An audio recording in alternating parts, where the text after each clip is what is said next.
მიბოძებ წარმოგიდგინოთ დღევანდელი გადაცემის პირველი სტუმარი, ეს გახლავთ ბატონი გივი სიხარულიძე.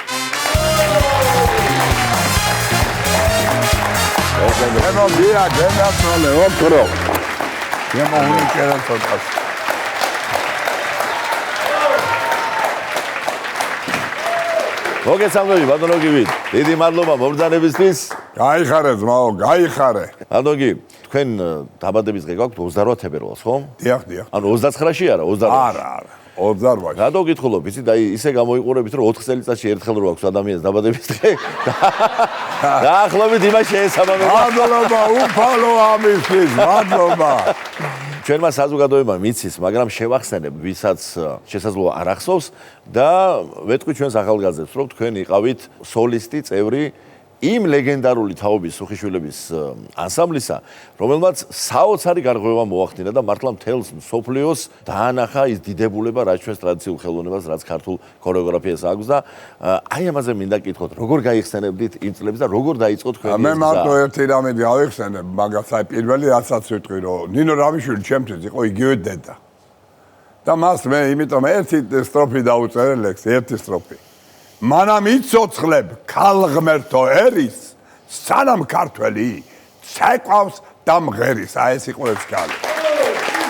ეხლა მეორე, მე ვცეკვავდი იმან სამში, მაშინ, როდესაც ფრიდონ სულაბერიძე, საჩვერის სოლისტი რო გავხდი მე, ფრიდონ სულაბერიძის იმით მოხდა, იმიტომ მე თვითონ ხოლმე რო წოდიდი, რომ ამის ახალი მიღებული ვიყავი, რომ შემიძლია ოსური დუეტი ვიცეკო, რასაც ცეკვავდა მისი შვილი.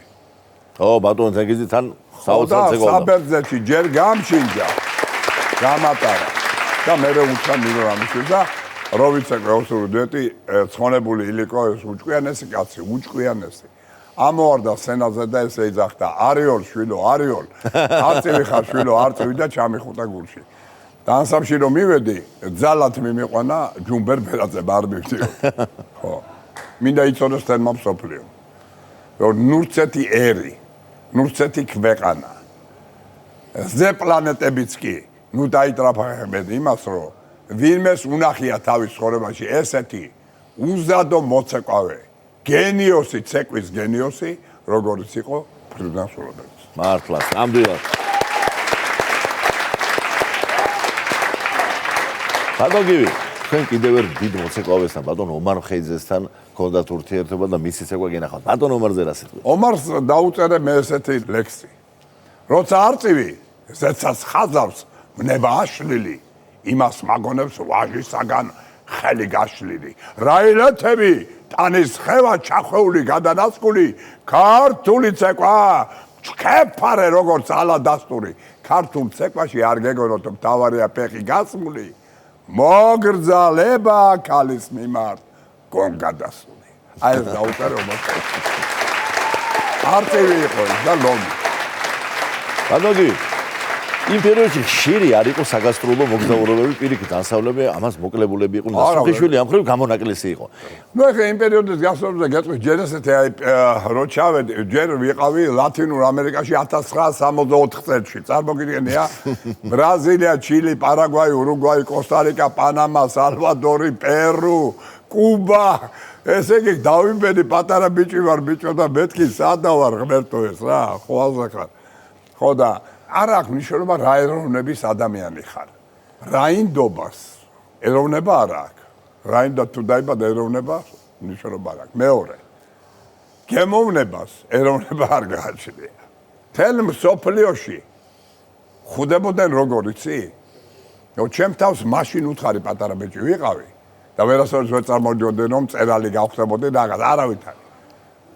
და მაშინ უთხარი ჩემ თავს რომ ღმერთო ესე იგი მთელი მსოფლიო ერთნაირად ფიქრობს და ერთნაირად აზროვნებს და ერთნაირად ხედავს. რასაც მე ვხედავდი რა როგორ ჩვენ ხვდებოდნენ.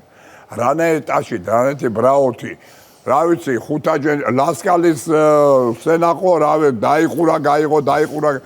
ნუ აი ვერ აგიწევ და მე რასთავარია საფრანგეთში, პარიზში. მახსოვს ნანოსტურა და თავის და იქაურა, იქ დაბადებული გაზრილები. რამხელა სიყვარული იგზნობოდა ჩვენს მიმართ. დედა ბიჭო, აი ქართველი რო ვიყავი იქ ვიგრძენ, იცი? რომ როგორ უყვართ უყვარდათ ქართველები, ესე იგი ამ იქ ცხოვრებ ქართველებს. მე ხა მარტო რობაქიძე რადგეს ხო და ეხა გენიოსები ყავდნენ და შალიკო ალჩიბაია ვნახე მე შალიკო ალჩიბაია პარიზში. რო დამადებინა აი აქ ხელი ვიფიქრე ეს ლომი ადამიანი არ არის. და ცირკში გამოდიოდა ეს კაცი. ულამაზესი რა უხრა. ხო და რას აკეთებდა ეხლა გითხრათ გარდა იმისა რომ აუ წევდა იმებს შეძო 100 კილო ესე ძალი ხელი დაეწია 7 ბოთლი ღვინოს სვავდა ერთ დალევაზე პრაგები გიჟებოდეთ რომ ხო და იმან მელაპარაკა მე ბუხუტი დარახველიძეზე ჩემი მეგობარი იყო არ ვიცი რა ეხლა მთელი მსოფლიო მოვიარე ნუ მე სახელმწიფო ანსამბლის ხელმძღვანელი ვიყავი თბილისის კაპიტანი 20 წელიწადი და მსოფლიო მოვატარე ანსამბლსაც და ერთი რამე იცოდეთ რომ ქართულ ცეკვაზე არა ჯერ დავიწყებ ამით ქართულ სიმღერაზე და ქართულ ცეკვაზე დიდი არაფერი პლანეტაზე არ არსებობს.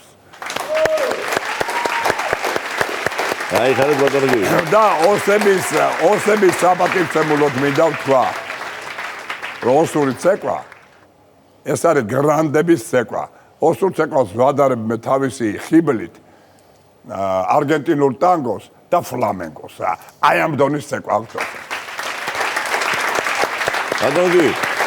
ჩვენ არასოდეს ჩვენ შოუში ხელსარელი არ მობრძანდებით ხოლმე და ამისთვის კიდევ ცალკე ძალიან დიდი მადლობა და აი ხლა ციგნებით ბრძანდებით წარმოდგენილი და ხო აი ხლა ეს ციგნები მე სხვა შორის დავარიგე ჩემი ერნა წიფური აროა და თავის გოგონა ნინო მათ დიდი კონცერტი გამართეს აფხაზი ბავშვებისთვის ძალიან ეხმარებიან ისინი აფხაზეთიდან ჩამოსულ წოლვილებს და აფხაზეთის თეატრში გამართეს ძალიან დიდი წარმოდგენა და იქ ავდექი და 100 წალი აი ეს ციგნი ბავშვებს დაურიგე რა და აი ამას აწერია თბილისი ძმობისა და მეგობრობის აკვანი და აი აქვე ნახეთ მე ძალიან მიყვარს ებრაელი ხალხი ქართველი ებრაელები და აი რა დავაწერე მიუძღვენი მათ ქართული სტუმართ მასმენძლობით და ებრაული სიბრძნით გაბწყინებული ქართულ ებრაული სახეები და აქ ამახსოვრ ებრაელებზე მოთხრობები და ერთი რამე მინდა კიდე გითხრათ რომ ეხა ჩვენი მეზობელია სომეხი ერი, ხო? რა თქმა უნდა. მე ვორონცოვზე დავიბადე და გავიზარდე სომხების უბანში. ხო და ძალიან ბევრი სიკეთე მაქვს ეხლა სომხებისგან, ჩემი მეზობლები იყვნენ და მე მამა გადასახლებული მყავდა პოლიტიკურზე და ფულებს შევკრინან ისე იმათაც კი არ ქონდათ არაფერი, მაგრამ რაღაცა მანეთიას მაჩუქებდნენ ხოლმე და ხო და პარაიმ სევაქს აქვს ერთი გენიალური ფრაზა. ერაზუმ ჰამფურვეცი, ერაზამანაცი ერაზის მეч. მოგიალესე სიზმარშიო და ცხადშიც ალერსში დავრჩიო. გესმით ეს რა არის? რომ ალერსია ყველაფერი მოფერება. მე ივრითიც ვიცი. და ებრაელებს აქვთ ერთი გენიალური ნათქვამი. აჰავა გდოლა კაიამედ ბენ იუდიმ ლეგრუზი დიდი სიყვარული იყო ოდითგანო ქართველებსა და ებრაელებს შორისო და იქვე არის ნათქვამი რომ ენდაბარ ჰაუმედ ლიფნე ჰარაცონ. არ არსებობს ძალაო, რომელსაც შეუძლია წინ აღუდგეს დიდ სურვილს. და იქვეა ნათქვამი იმლო ახშავე მათაი, თუ ეხლარაო, მაშო როდის ზღაო. და აი მათ დაგვიმტკიცებს ჩვენ, რომ ჩვენი სიყვარული წაიღეს ისრაელში, რუსთაველის ქუჩა გახსნეს და ტირიან და ბღავიან ჩვენი მიწის სიყვარულით. და თავიანთ შვილებს და შვილიშვილებს იქ დაბადებულებს ასწავლეს ქართული ენა და სიმღერა და ცეკვა. აი აქ ამბობ. ერთი 4 კუპლეტიანი ლექსი დავწერე და თუ შეიძლება კი, რა თქმა უნდა. როგორი მინდა რომ ქართველი კაცი იყოს. აი როგორ ჩემს ცნობიერებაში. აი ესე იწყება ეს ლექსი. ქართველო ქვია. დედის ხელით გამოზრდილო, მამის ხელით გამოწრთნილო. ვაზის მტევნით დამტკბარო და ქართლის დედით დალოცვილო, ერაკლეს ხმლით ალესილო. ვაჟას ლექსით გალექსილო. აი ესეთი მინდა რომ ქართველი ვაჟკაცი იყოს ჩემს. დიდი მადლობა გია მოწვევისთვის. შენ იცი ჩემი დამოკიდებულება შეასრულა. მე ყოველთვის ვამბობ, რომ ჩემი ერი ბედნიერია, რომ შენერი განათლებული აი ესეთი ქართველი რაინდი ყავს. აი ხარეთ, მადლობა ბატონო გივი და ჩვენ დიდი მადლობა მომგანებისთვის.